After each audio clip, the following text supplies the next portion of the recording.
rock bottom, I've never thought about rock bottom in my active addiction. Yes.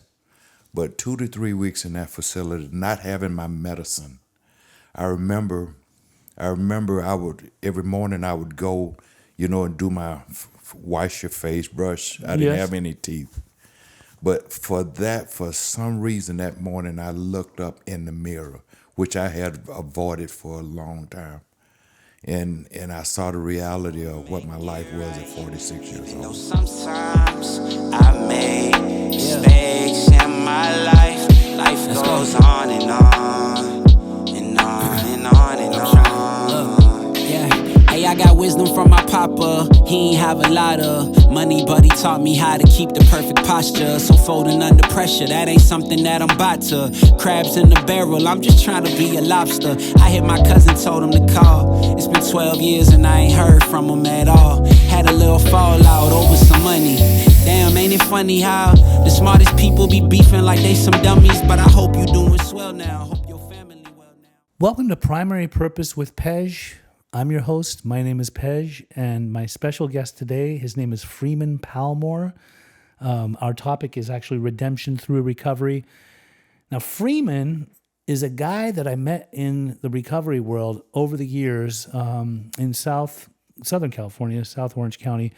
He's been sober for 23 years. He's out of Alabama. Humble beginnings for him. Later on in life, he went down a pretty dark path. He was a late bloomer, from what I understand. There was a little, I think over the age of 18 is when he first started to actually drink and use little bits of things here and there. But then eventually he got into crack. And when he became a crack addict, he made his way around the country. He also neglected his 3 daughters. But later in life, when he did on the path of recovery, he was able to bring back, rekindle and be back in his family's lives. He made his way out to California before he got sober, and he was on Skid Row for a while, living on Skid Row, and then eventually he had some run-ins with the law and ended up down in Orange County, California, where he ended up getting sober. I'm very excited to talk to him because he's such a stand-up member in our recovery community, but just a beautiful, beautiful soul. Praise the Lord. Here we go. Freeman, welcome to the show. Thank you. Thank you. You know you're one of my heroes. You got low. You be searching at people in low places, dude. Oh, come on now. No, I love who you are. I love you, and I really wanted to get you on here. And more recently, I heard you somewhere speak from the heart, and it truly touched my heart, made me emotional. So I wanted to have you come here today and talk about who you are, and then I got some questions for you. So who is Freeman Palmore? First of all, thank you. You're welcome. Thank you. I got a lot of respect and love for you, brother, and what you do. Thanks. And let me see, who am I? Freeman Palmore. I'm just a darker complected Pej. Well, you got better hair than your Pej. No, man, I'm just a sober person that's trying to live a good life, trying to balance off. You already are, but where are you from originally? Where were you born and raised? Originally, I was born in Alabama. Oh, Alabama. Yeah, Alabama. Which part of Alabama? Mobile, Alabama. I've been to Mobile, Alabama. I love it there. Yeah, I hated it there. I bet you hated it, but I like some things about it. Okay, let me rephrase that. Okay. That's not really true. That's not really true. You did like it? I loved it, to be honest with you. I wouldn't change where I grew up, the time that I grew up, and how I grew up for nothing in this world. When the time that you grew up in Mobile, when was that? I was born in 1956. Okay, so in the 60s, 70s, you were out there? Yes. I went through, been around long enough to see the Martin Luther King era. Mm-hmm. At 12, I was one of the first of that era to where the integration started. Okay. 12 years old.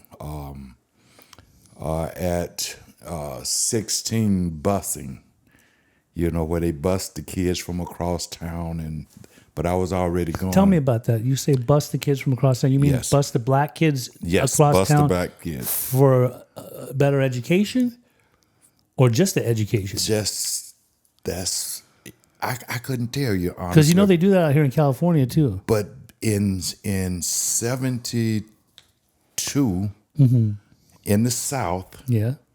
that's when they started bringing the black kids from the south part of town and taking the white kids so they was interchanging. Really? So in 68, where I grew up on a dirt road, Okay. right? Yeah. And so I was in the community where when they started integrating, then they sent us to the closest school, which was a white school, Okay. right? And so I went through the whole process of the parents protesting, the Yeah. this and the that, 6th grade, and Did you experience any racism? tremendously. They called you names and all that? Of course. I remember, and this really outdates me. I remember the first couple of months where the National Guard pull up in front of the bus, 2 motorcycle cops in front of the bus, Yeah. and the National Guard Jeep behind the bus, and they escorted us to school. And that went on for a couple of months till the people that was protesting just eventually just gave up, you know. And quite naturally, when in Alabama, there have always been early days a tremendous amount of racism and I mean, and there's a so- lot of history down there. a lot of history. Yeah. But it's 2 things I found out over my years that connected the races, right? First of all, sports. Once we started activities, everybody wanted the black kid on their team because you were fast or jump high or whatever. Yeah, he's gonna play better. Yeah. And the other thing that have connected people in the South was drugs. It's kind of funny that way, ain't it? Ain't it? But and by the way, I'm country. You might have to. Were you bunking? You might have to decipher some of the things I'm saying to your listeners, because once I get excited, I really get country. Oh, do you? know? So, oh God, yeah. But no, man. I'm a father of 3 daughters. Okay. I have 7 beautiful grandkids and 5 great grandkids. Wow, you're a great I'm a granddad. great grandparent. You know, I'm happily married. So, you know, far as my life on being out here, I've had the opportunity to venture off into a couple of things. Self-employed. And one of the things I love the most, what I've had a chance to do since I've been sober. And by the way, I've been sober for 23 years. Nice. Yeah, my sobriety date is 7/4/02. Okay. And so I've had an opportunity to work with a lot of us, you know, in different venues, you know, recovery homes, you know, treatment facilities. So that's actually my passion. And it's crazy how you can have a passion and it all evolved to not only helping people, but you can make a living out of it too. So I want to just be honest about that. So, but a little bit about me, my story is a young athlete. A couple of traumatic things happened early on in life. Yeah. That kind of like changed the trajectory of my life. Yes. Like my father passing away on Father's Day in 74, June the 19th, 1974. Him getting buried on my 18th birthday, June 27th, 1974. And had never, ever experienced drugs or alcohol to that point. How old were you? I was 18. You had never years- touched never. anything? It was Maybe- never around you? No, the community where we grew up, like I say, it was on a dirt road. This was in the 70s. Yeah. And maybe once or twice, we would sneak down to the guy who made what we call white lightning. And one hangover from the white lightning, and I didn't want that anymore, you know. Right. We called it shinny, but people call it white lightning back then. So, so never ventured off and doing drugs, and I got this scholarship to go to this small little college in Alabama, Chattahoochee Valley. Never forget it. And where we were staying was off campus. And I'll never forget the first time that I drank Hunch Punch. It was at a party, and I didn't know what it was. I'll never forget the time that I smoked my first joint that was laced with hashish. It was like, yeah. Yeah. You know, so It was on and popping. I was away from home in a unfamiliar environment, and I seemed to get along better if I partied. And that's how I was seduced into it, partying. And I always say that the drugs and alcohol that I did, it wasn't like it was all bad. In the 70s was crazy. Yeah. And then the 80s disco, you know, you can get out there, you had them 25-cent bar drinks. Yeah. And you smoke your marijuana and cocaine came into place. And it was all a party. Yeah. And that's the way it seduced me. It grabbed a hold of me without me even realizing the road I was going down, you know. And I started to not be as responsible because I had daughters then. Me being responsible started to slack off, and my wife would tell me, "Hey, you know, you going out to the clubs every night, and you know, you're blowing your paychecks and this and that," and I couldn't see, you know, I couldn't see how my thought process on being responsible was changing. And then, man, that thing called crack hit the scene. Now, the other night when I heard you somewhere talking about this stuff, before they called it crack, because I got into it too, and this was the late 80s. We'll just say that when you have the substance and you mix it with baking soda, they call it freebasing. They weren't calling it crack yet. They were calling it freebasing. And I was partaking in that for a minute, actually for a lot of minutes. But when you first were introduced to crack, where did you live? In Alabama. And so that you're telling me like this is the 80s?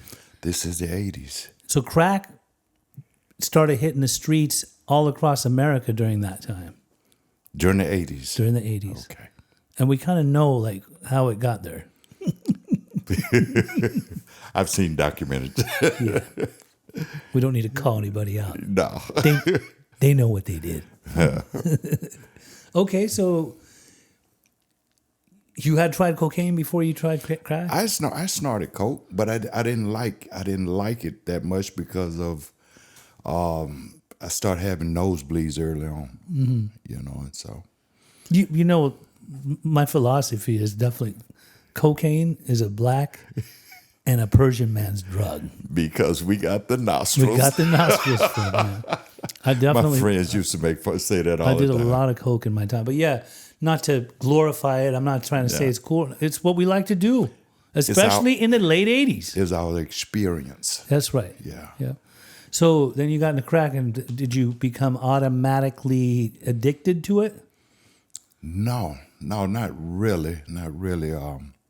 It was the lifestyle that I got addicted to.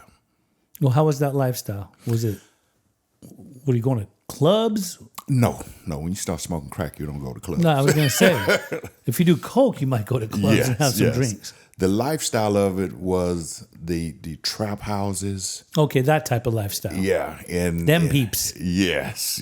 Hanging out with them. Yes.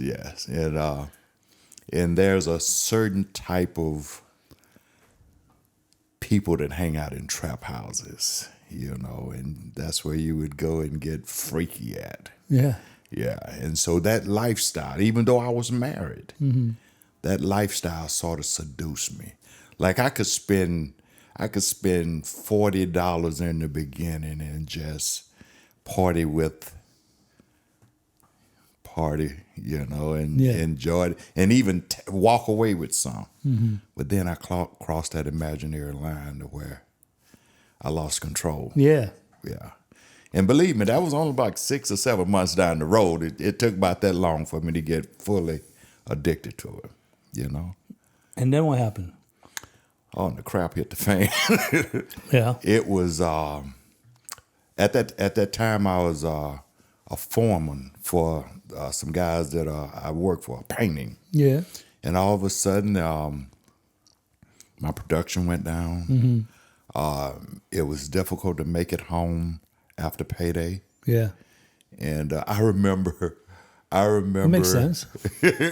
I remember doing some crazy stuff like after I would blow my check, pretending I got beat up, and we'd tell my wife I had lost my wallet, and we'd go searching for it, and then all of a sudden I thought out, there it is, and everything is in it except the money. They took the money. They took the money, and truth is, I was fooling myself because I wasn't fooling her. Yeah. And just like many others, she got tired, and she decided to leave me, take my daughters, and I don't know how this speaking about my character, but I was glad. I was glad because I was like, now I can really Party. Yes. Yeah. And but let me say this before I go down the road. Now I told you I'm country, so out there in the country there ain't too many things you can tweak on, you know. Yeah. So after about a year after my wife left, that setting it was just like I got tired of running around in the back 40 chasing stuff that wasn't there. Yeah, you know yeah, what I'm yeah, saying? yeah. Out there talking to the cows and the goats and stuff. Praise the Lord. And I met a female of the evening, and we decided to take our talents to Louisiana. Okay. Man, I always say I lost my soul in Louisiana. The first thing I did was got rid of everything with my legitimate name on it and created another false person, another identity.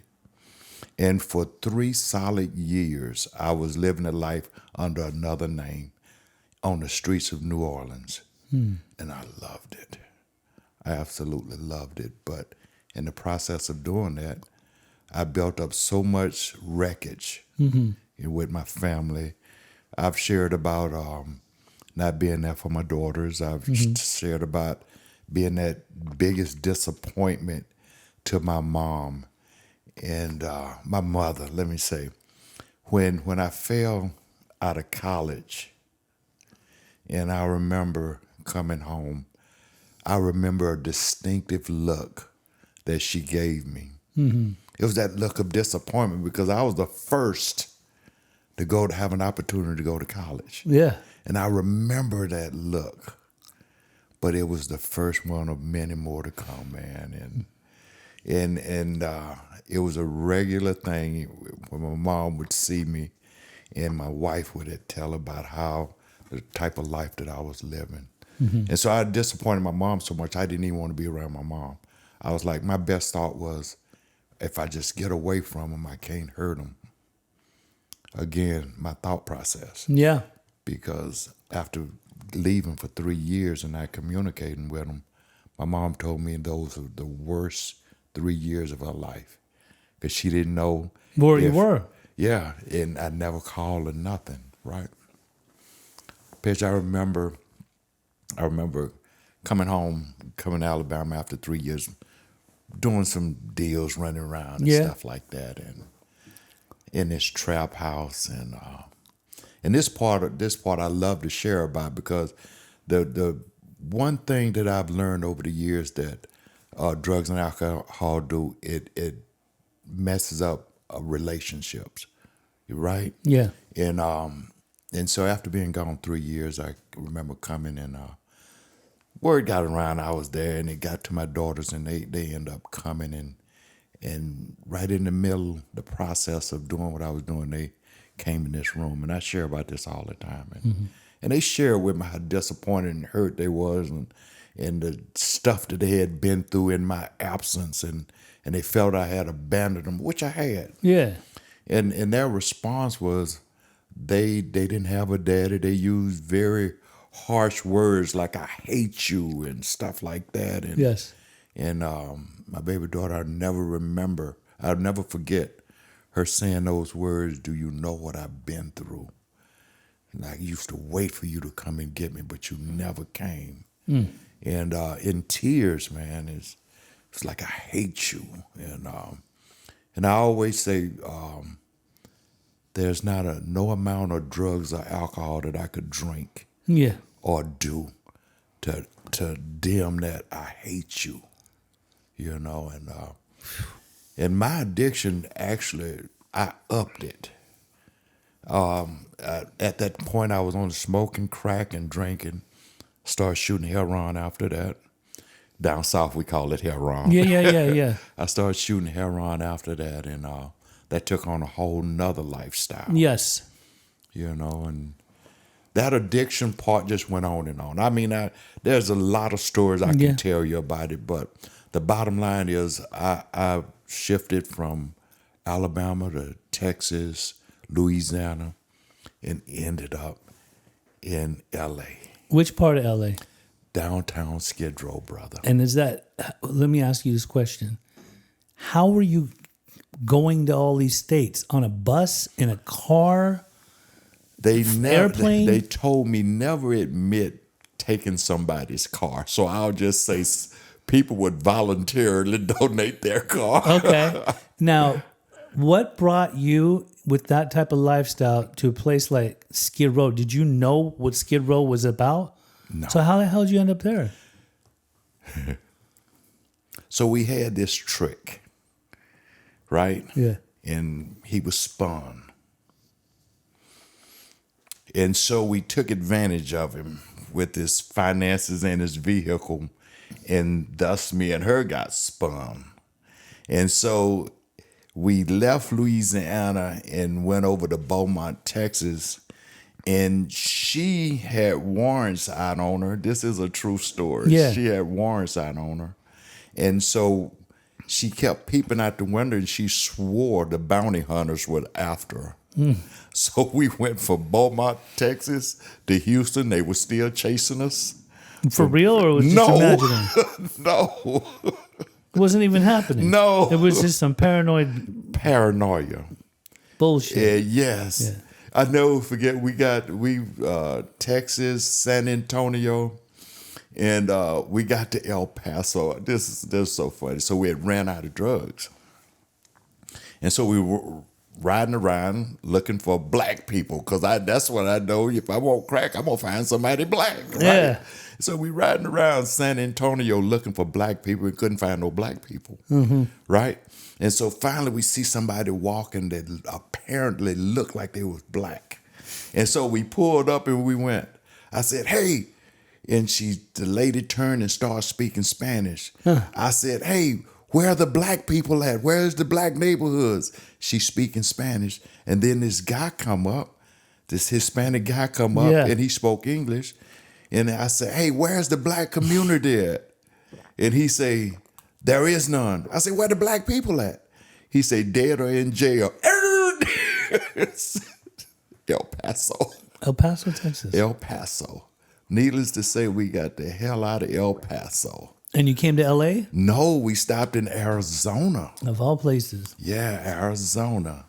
And we stayed there for a couple of days, and somebody told us about LA. By going to Skid Row, you could get food stamps and GR and have a place to stay. And we was like, that's what we're gonna do. Okay, so then you made your way to LA. We made our way to LA, me and her. When you being a country boy and already going on these little rendezvous to all these places in the country across America, when you got to Skid Row, what did you think? It was a larger version of inner city New Orleans. Okay. Just more diverse. Yes. Right? Where were you staying? Downtown on Weingart, 5th and San Pedro. Oh, man. 5th and That's San the jungle. Pedro. Oh, man. It was bad. It's still bad. And we got. But where got were you down staying? there. In a house? We got a Apartment? certificate to get in the wine garden because we. Oh, okay. First thing we Yeah. did was got the food stamps, It's the like whole 9 yards. like a housing unit. Yes, yes. So this was we got to L.A. I'll never forget it.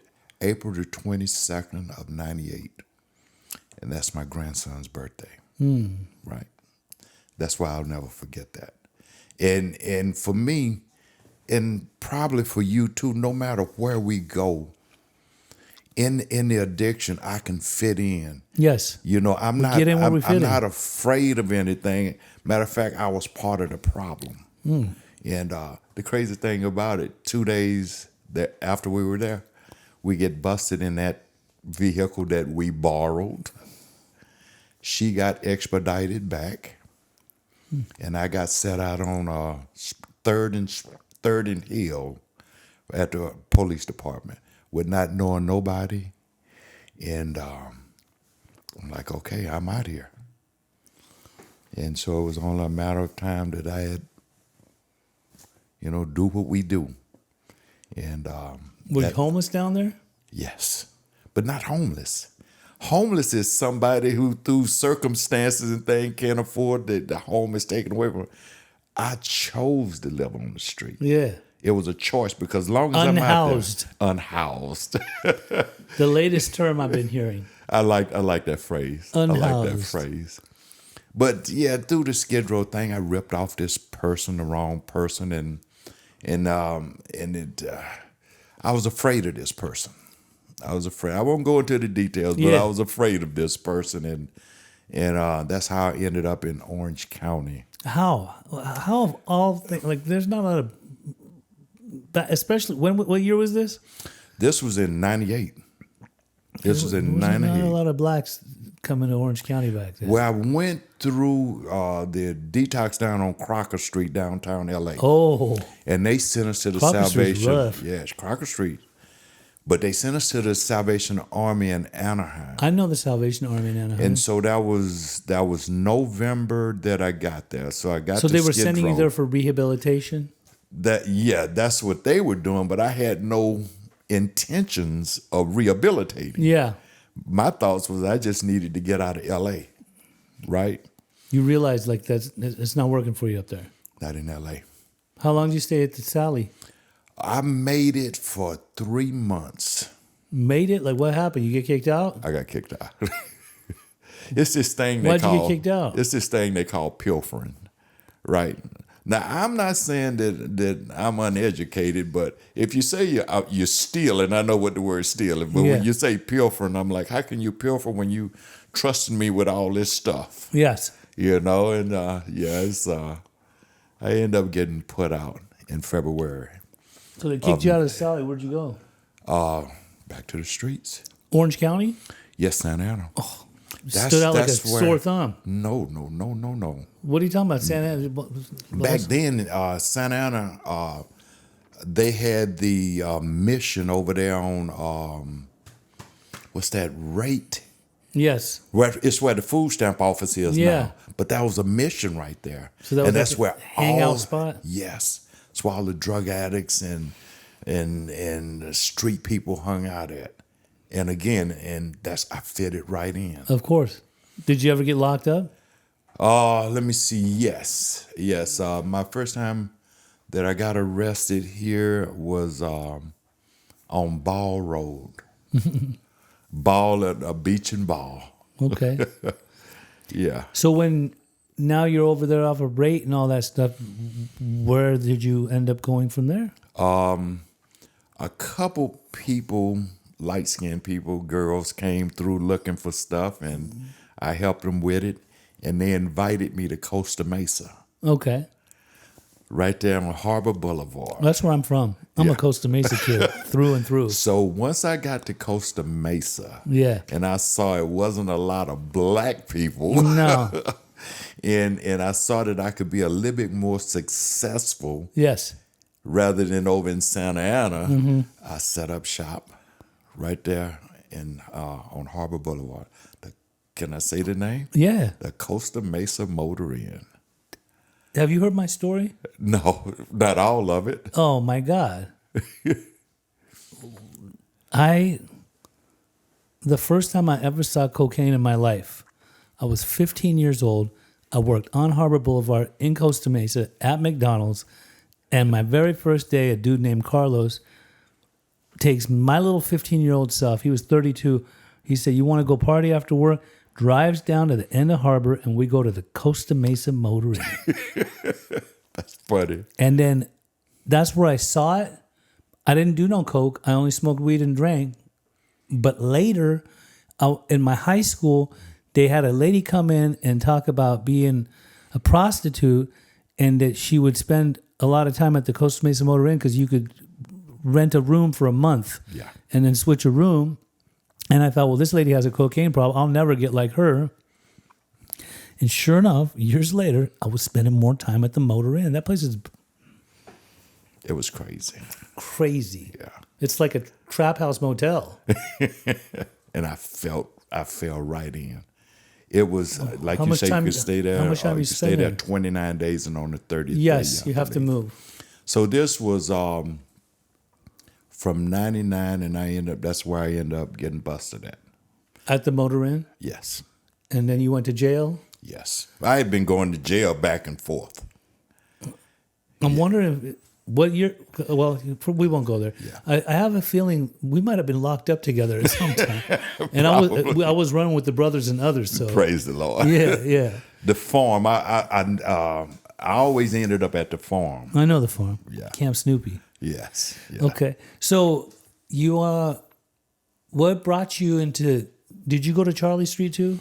Never could make it. But back then El Nino hit when I was on the street. And so to get out of the rain, I tried Charlie Street a couple of times. Okay. But I could only make it 3 days. Did you get sober in Orange County, California? I did. What was your turning point? What made you actually want to do this? It wasn't a want. It was made to. How? So when I got busted, Yeah. and I got busted January of 2002, and I got put on Prop 36. Yeah. Never will forget this judge named Judge Larsh. Yeah.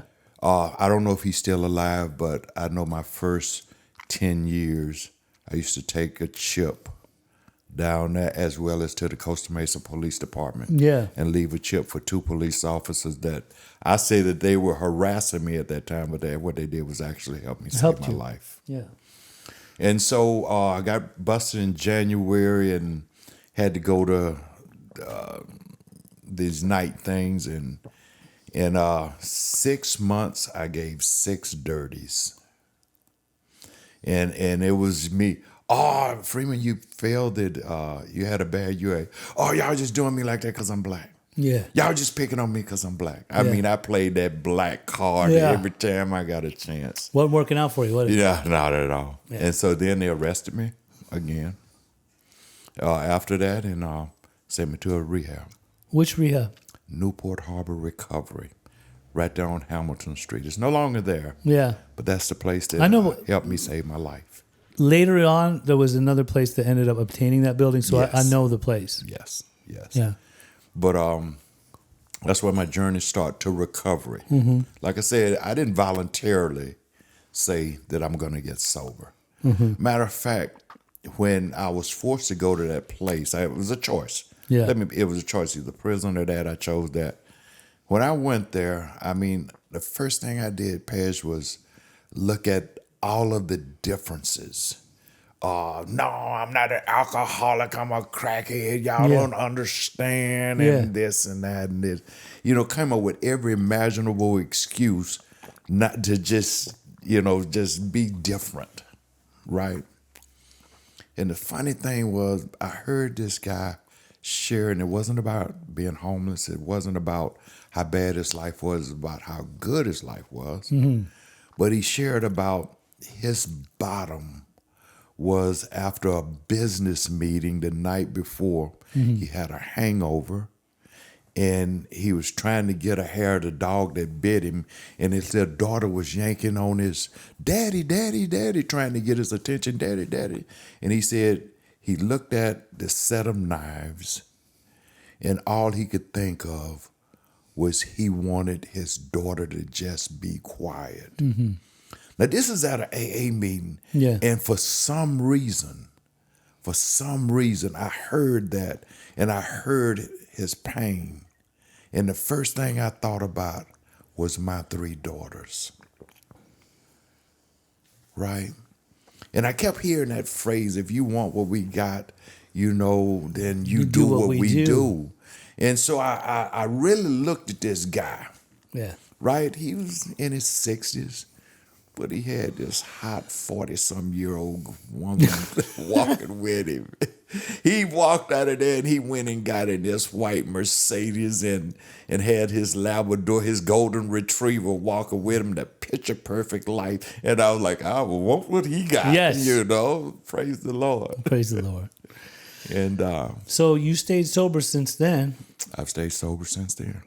It's been 23 years. 23 years. You've worked as an addiction counselor, substance abuse counselor. Not a counselor. Not a counselor? Not a counselor. But you've worked in some treatment? Yes, I worked in a total of 3 facilities over a 14-year period. Okay. Yeah. I did other various things in treatment for us working in treatment, I enjoyed it. I really enjoyed what I get to do, to meet the kids and, young adults, old adults at ground zero. What did hitting rock bottom look like for you emotionally and spiritually? About 2 to 3 weeks after I was in that facility. Rock bottom, I've never thought about rock bottom in my active addiction. Yes. But 2 to 3 weeks in that facility, not having my medicine, I remember every morning I would go, and do my wash your face, brush. I didn't have any teeth. But for some reason that morning I looked up in the mirror, which I had avoided for a long time. And I saw the reality of what my life was at 46 years old. That was my rock bottom. I could not stand to see what I saw in that mirror. Makes sense. When you look back at your youth, what do you think set the stage for the man you were becoming before your father passed away? I had a great childhood. I had no traumas. I had nothing. The biggest trauma, even with the racism that I encountered as a young man, it was part of life. Yeah. We knew that. So that wasn't a trauma. Right. Well, it could have been. It might have been, depending on how you looked at it. Yeah. Well, yes. But the trauma was losing my father. And that altered my life tremendously. For sure. Yeah. How did losing your father during your senior year reshape your life, your identity, and the path you thought you were on? Well, I had dreams and goals of becoming a professional athlete, baseball. See, Hank Aaron was from the very town that I was from, and everybody wanted to be Hank Aaron or be a professional baseball player. When my father passed away, that did take away some of my dreams. But the truth of it all, I still had that scholarship. I had that scholarship, and I could have went on just like 2 other my friends did. But I got caught up with that thing that I said earlier, partying. And that superseded any other dreams that I had because I got comfortable with having my mind altered with various things. Yes. What was the moment you first realized you were slipping into addiction, and did you understand what was happening at the time? A couple of times I disappointed my kids. I had made some promises to them. And after that, not coming home on Friday night, I remember walking in, we had a 3-bedroom apartment. I remember walking in that Sunday morning, and my wife was so upset. We wouldn't argue in front of the kids. But my oldest daughter came to me, and she was like in tears with, "Daddy, you promised. You promised." My daughter she ran track, and was really good at it. And I was supposed to be at her first track meet, and I was off. I didn't make it home, and I'll never forget that. She was like, "You promised," and that's when I knew. That's when I knew. But it still wasn't enough to stop me. The power of the addiction. The power of the addiction, brother. You've said asking for help saved your life. What finally pushed you to walk through the doors of treatment? Like I said, the judicial system. The judicial, yeah. Yeah, that's what got me there. It was a condition of the court. Right. But after I had that moment, that morning, I remember saying to this guy who ended up sponsoring me, I said, I'll never go back to that lifestyle again. I said, I'll never smoke crack again. Yeah. And here's the next not so smart thing came out of my mouth. I said, I just got to figure out how not to do it.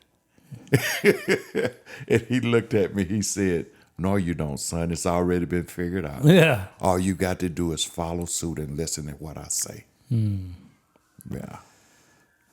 Let those sirens go by real quick. Do you want to let him know that? Or does he just watch all the way through? Yeah, he's going to have to listen to your audio, so you can just tell him. Okay. We're just waiting for some sirens to go by, Eddie.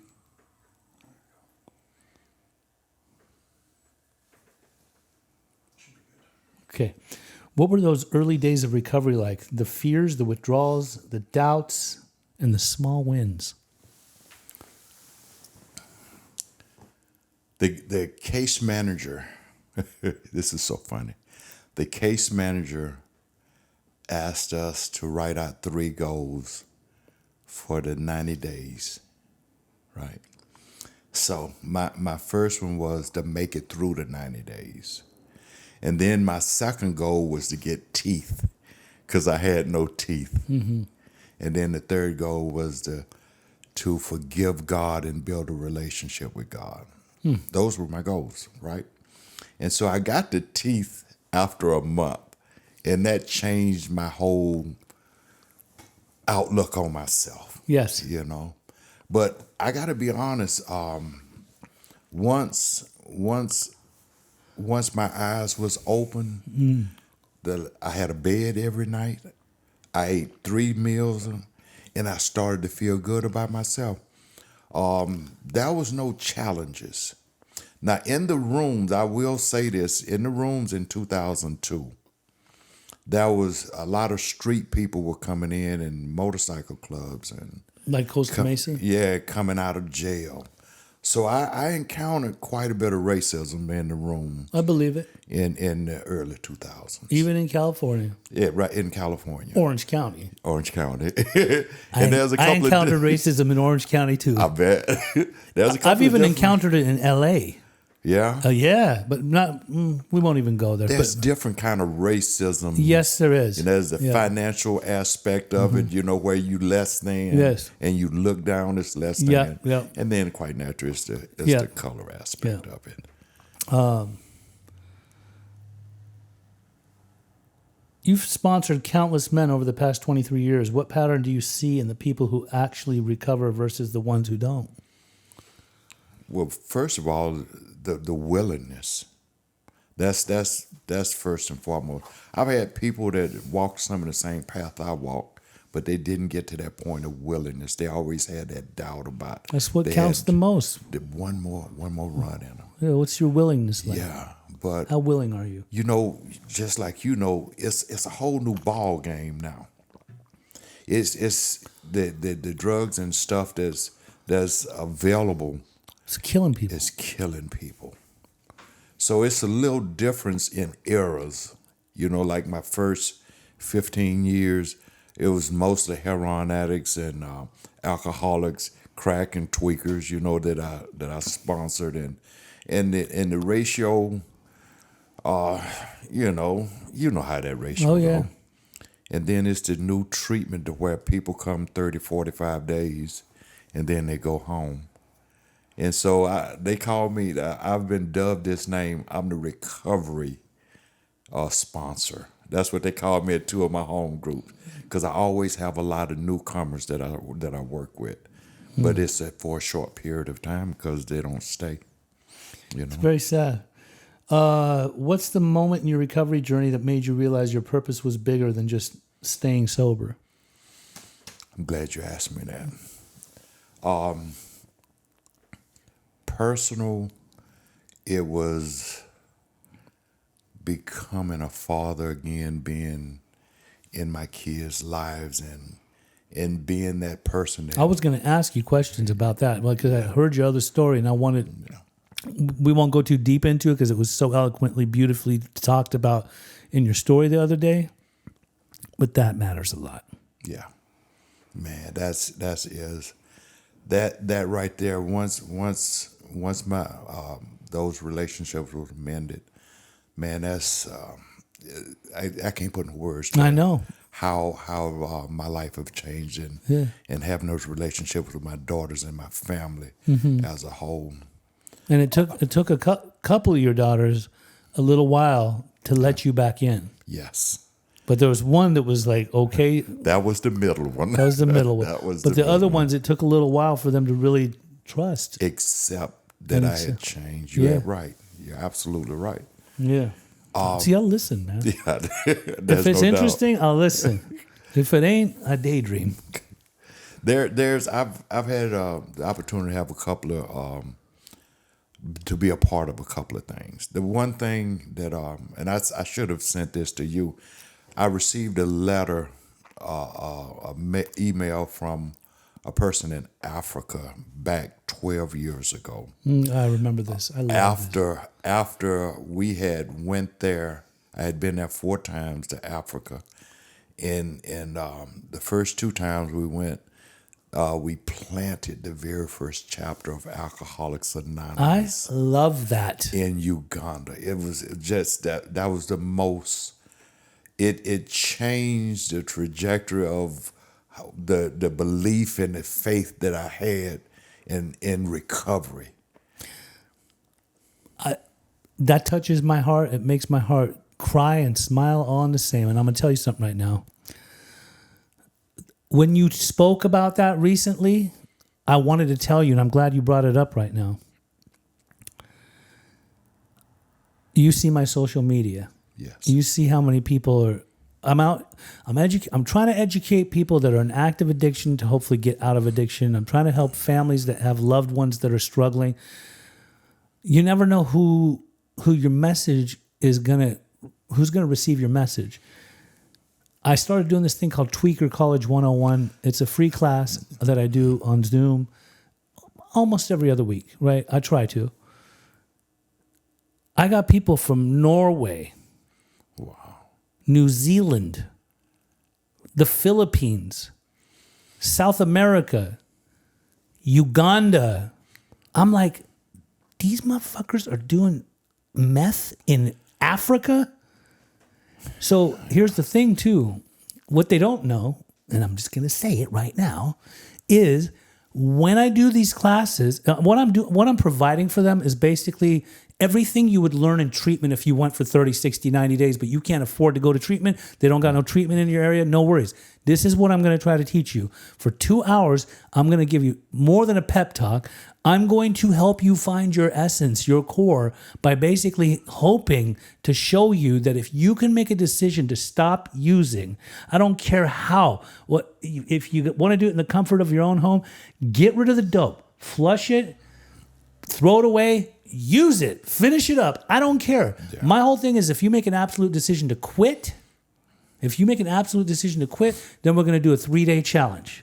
Okay. 3 days of detoxification within your own home. If it's meth, if it's heroin, if it's something more like opiates and shit like that, well, then you're going to probably either going to need to get some comfort meds or you're going to go through some pain. Yeah. But regardless of the fact, when it comes to meth, coke, crack, all that stuff, you can quit that stuff.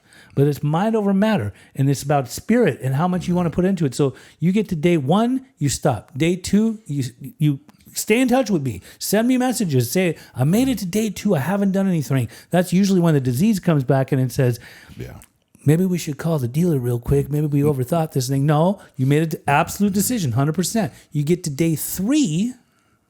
When you get to day 3, good. Now it's out of your system. The demons are out. You are detoxified. Now let's think about what we do next. Guess what I do? I send them links for Cocaine Anonymous and Alcoholics Anonymous to go on Zooms, because a lot of these people are from Middle America where there's no meetings. You got to want to go to a meeting. It's like an hour and a half away. Yeah. And you go, there's the same 6 old timers and shit. So at least go on these meetings, and then that's your aftercare program right there.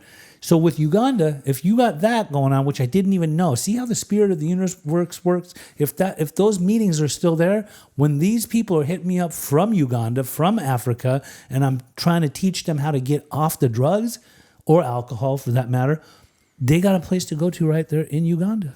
I got a list of all the meetings. I always get updates. I love that. I love that you help create that. But what you're doing though, you're exactly right about. We collaborate. A lot of people don't have access. Yeah.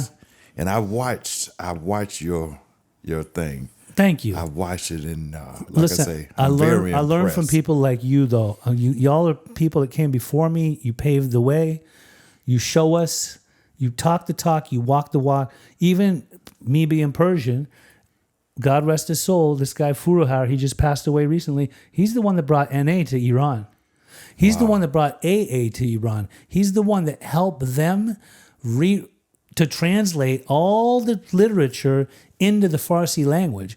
Do you see how this movement of recovery can make it same way around the world as the drugs that are being distributed by whoever the powers that be distribute them? We can distribute the message. You 100% right about that.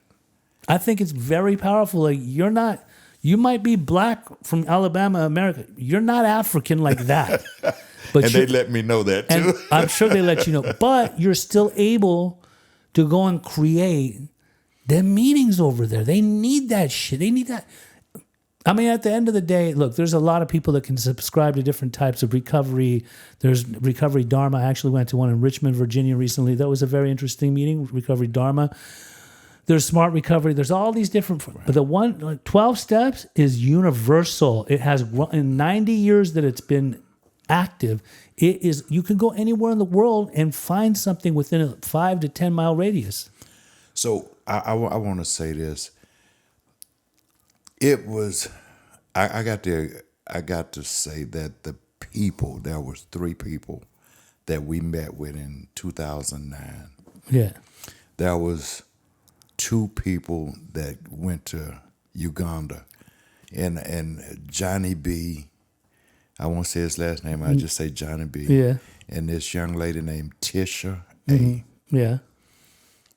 And but the people that we met with, for them to never been to a meeting or didn't know anything about the steps or nothing like that, they jumped in with a desire, Like an excitement. and so I say we planted. We went over there and gave them the information, and for 1 year, the 3 of us worked the steps by way of internet because there was no phone. Excellent. But they the one who took that ball And ran with it. and ran with it. Yeah. I mean, even during the pandemic, I was the first motherfucker that walked out of the Canyon Club, our meeting hall, and I said, "Oh, they're shutting this place down. There's no way that I will do meetings online." And within a few days, I was a Zoom expert. And the next thing you know, I'm making friends all over the world, all over the country. They're having us speak in India.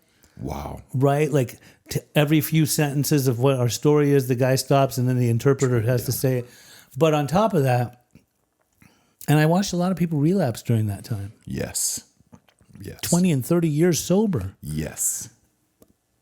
None of my business what happened there, but I do know we don't shoot our wounded. But I do know that for me, it became a time where if we can't go to each other's houses because we're not allowed to, I'm going to work the steps with you straight through Zoom or FaceTime. I would get And my that's what you guys- did. I would get my guys in during the pandemic. Yeah. And go to, I would have like 15 or 20 sponsees. Yeah. And we'd go to an area and we'd have our own meeting. Oh, like a park or something. Yeah, or over to my church. Yeah. Where it was an open area, a lot Yeah. of seats.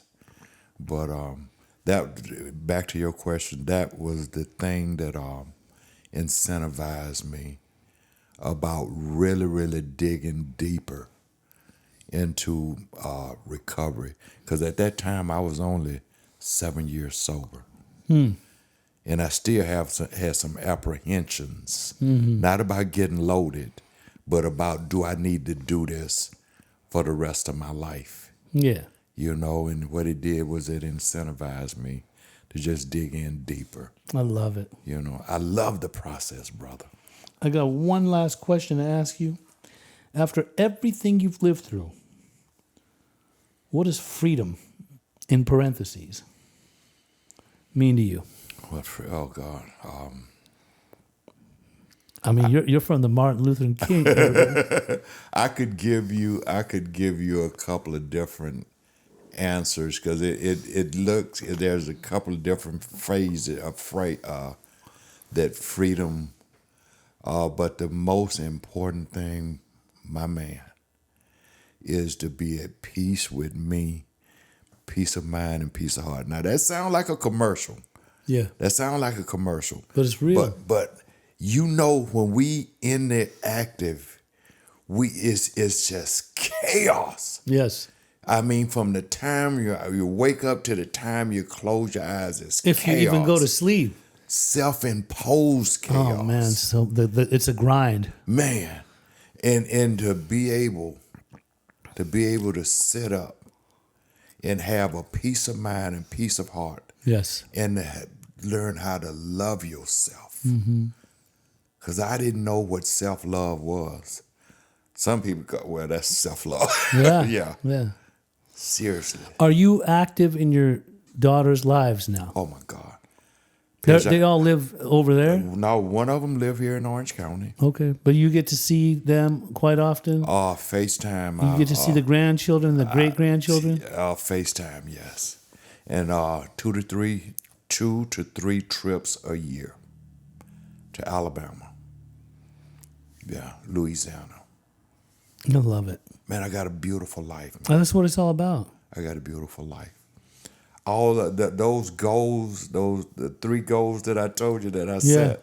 Have you ever heard? I know you have heard the phrase of, if I'd have just got what I asked for, I'd have shortchanged myself. Yes.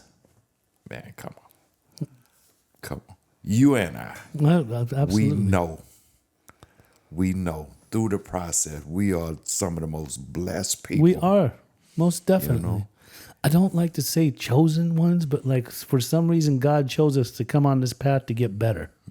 We took it because there was willingness.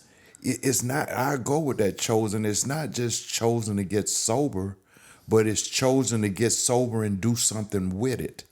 I believe every person that's out there with addiction or alcoholism problems, I believe God will put something within their path to be able to let them make the choice to change their lives. If they're not shot out, even the ones that are shot out, I've seen people on Skid Row that get better. Yeah. That you would never think. They can't distinguish their left from the right. They don't know how to talk anymore, nothing like that. I've seen them a year later at the podium in a suit. Carrying a positive, strong message. Right. That's why I love to go up to Compton in L.A. for I meetings. love it. Yeah, I love that. I don't go to the big meetings. I go to... I know which ones you mean. Yeah. They have me speak over in some of them. Those are my friends. Well, I appreciate you coming on here. I know that you live close to me. I think we should kick it a little more often. I would love that. Yeah. I would love that. And I would love to get you connected and just speak in some of the venues where I participate. I would love to. You make it happen. I'll be there. Again, I'm going to say this, and I want this to go on record.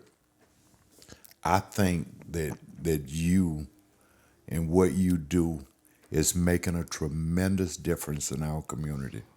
I appreciate that. But I'm gonna throw it back on you.